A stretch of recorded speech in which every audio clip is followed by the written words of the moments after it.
씨앗의 이재웅 부장님께 들이대서 작년에 출간되어서 이미 많은 사랑을 받았던 마이클 하이저의 보이지 않는 세계, 그리고 이번에 출간되어서 저희 뜨거운 관심을 받았나요? 받았죠. 받았죠. 클린턴 아놀드의 영적 전쟁, 이 두 책을 가지고서 어떤 면에서 비슷한지, 네. 또 어떤 면에서 차이가 있는지 한번 알아보도록 하겠습니다. 네, 반갑습니다. 안녕하십니까. 네. 어색하네요. 아, 네. 어색하다는 얘기를 안 해야 되는데. 네. 네.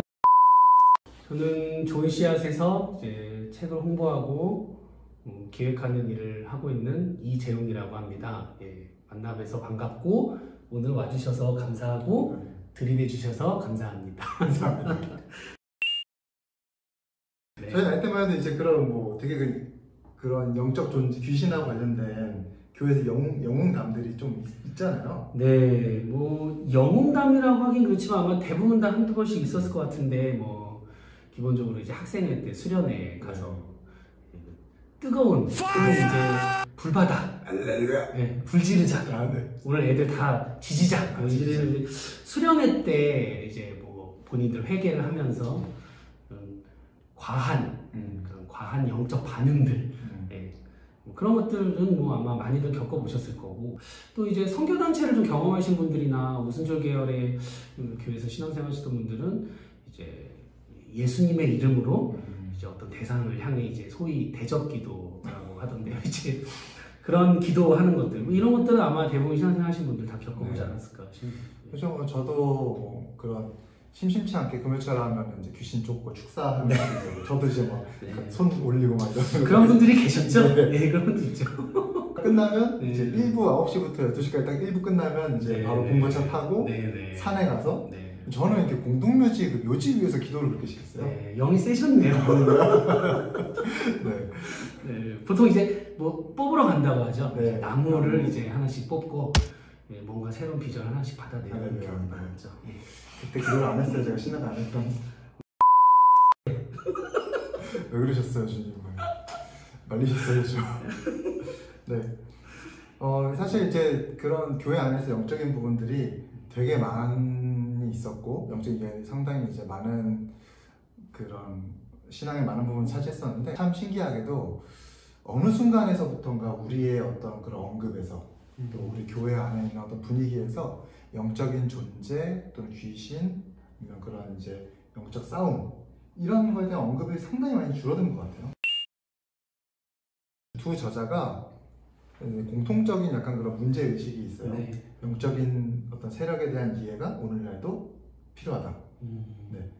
근데 마이클 하이저는 어떤 부분에서 이런 문제 의식을 가지게 됐던 걸까요? 합리적인 사고, 합리적 사고, 과학적 세계관 것들이죠. 이제 그런 것들로 인해서 이런 영적인 세계, 영적인 존재들에 대한 관심에서 멀어지는 거죠. 성경에서 분명히 얘기하고 있고 분명히 존재하고 있는 그런 영적인 부분에 대한 관심이 떨어진 거에 대한 일종의 그런 문제의식을 이제 마이클 하이저도 그렇고 아놀드도 그렇고 둘 다 가지고 있었기 때문에 이런 책이 나오지 않았을까. 영적 전쟁의 저자 클린턴 아놀드도 그런 서구적 세계관의 지배, 그런 합리주의적이고 약간 과학주의적인 그런 세계관이 퍼지면서 그 사람들 안에 어떤 그 영적인 부분들을 좀 설명해 보려고 하거나 아니면 그냥 없는 걸로 퉁치는 그런 현상이 나타났다고 얘기를 하더라고요. 그게 이제 등한시하기 때문에 오히려 다른 부분에서 뭐 앞에서 책에서 얘기하지만 뭐 오컬트라든지 그런 이제 조금 약간 왜곡된 형태의 어떤 영적인 관심사들 이런 것들이 이제 생겨나는 거에 대한 문제점이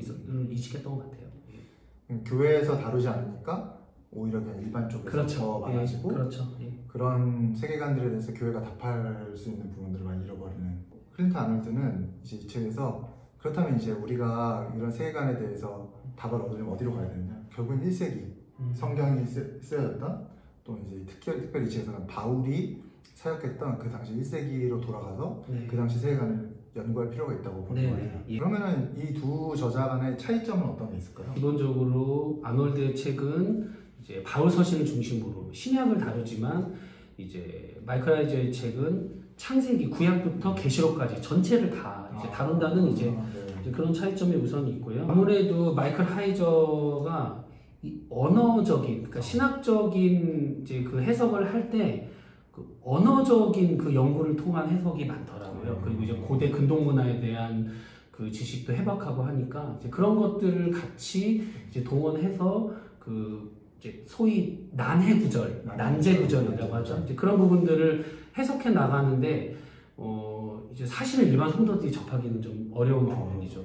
처음 들어본 그런 언어들에 대한 굉장히 해박한 지식이 있고, 그래서 그런 것들을 동원해서 이제 그런 영적인 존재들, 일반적으로 등한시하고 있던 부분들을 굉장히 적극적으로 해석을 해 나갑니다. 그리고 이제 또 그렇지만 또 책의 한편으로는 굉장히 큰 하나의 서사, 그러니까 구속사라는 하나의 큰 서사를 이제 기반으로 해서 해석을 하고 있기 때문에 그래도 어떻게 보면은 이제 좀 그런 신학적인 해석들이 적극적인 해석도 있음에도 불구하고 굉장히 보수적인 책이라고 좀 볼 수 있고요. 쓰여진 시대의 세계관, 또 그 시대의 세계관에 어떤 실제적인 실제적인 기념들이 담겨 있는 원어를 추적해서 그런 단어들이 가르쳐지고 있는 내용을 밝혀내는데 좀 주안점이 두고 있는. 네, 그렇죠. 그것과 더불어서 이제 기본적으로는 그 쓰여진 당시의 세계관, 그 세계관을 착용하고 이제 구약을 읽는 것에 방점이 이제 놓여 있습니다. 영적 전쟁은 이제 조금 더 이 책보다 조금 더 목회적인 관점. 네, 그렇죠. 것 같아요. 그래서 그 영적인 세력들에 대해서 왜 우리가 알아야 되냐? 이제 성도들이 진짜 삶을 살아가면서 영적인 어떤 존재들과의 관계를 어떻게 맺어야 되고 어떤 이제 대응을 해야 되는지를 알려주고자 하는 지극히 목회적인 관점에서 쓰는 책이거든요. 그래서 좀 더 일상생활 밀착적인 그런 책이 아닌가. 보이지 않는 세계가 좀 전체 성경의 전반적인 내용들을 다 다루고 있다면 영적 전쟁은 이제 부제가 말해주고 있듯이 바울 서신 좀 더 이제 집중해서 이야기하고 있고요. 특히 이 책에서는 1세기 당시의 어떤 그런 점성술 또는 어떤 그런 다른 이제 신들에 대한 숭배나 이런 배경들을 잘 밝혀줘서 앞부분에 그 부분을 잘 보여줬더라고요. 그래서 연구하시고 또 어떤 걸 적용하기, 현대적으로 또 적용하기에도 되게 좋은 책인 것 같습니다. 영적인 뭐 그런 부분들을 많이 무시하고 없는 것처럼 한다고 하지만 생각보다 많이 들어가 있어요. 예를 들면 뭐 좋아하시는 어벤져스 같은 경우는 토르, 그렇죠. 북유럽 신화를 그렇죠. 그렇죠. 또 뭐 어떤 그런 이제 뭐 게임들에 보면은 어떤 그런 신화 스토리를 상당히 많이 채용해 오기도 하고 이런 이제 문화적인 부분들에서 조금씩 젖어가는 우리 어떤 생각들이나 우리 어떤 개념들이 젖어가는데 우리가 성경을 너무 교리적 또는 이제 명제적으로만 보기 때문에 성경이 말해주는 이런 이야기, 어떤 그런 성경이 말해주는 세계관들을 놓치고 있는 건 아닐까. 이거를 이제 우리가 성경을 읽는 태도나 관점, 방법에도 적극적으로 좀 더 도입했으면 좋겠다는 생각이 듭니다. 교리적인 해석.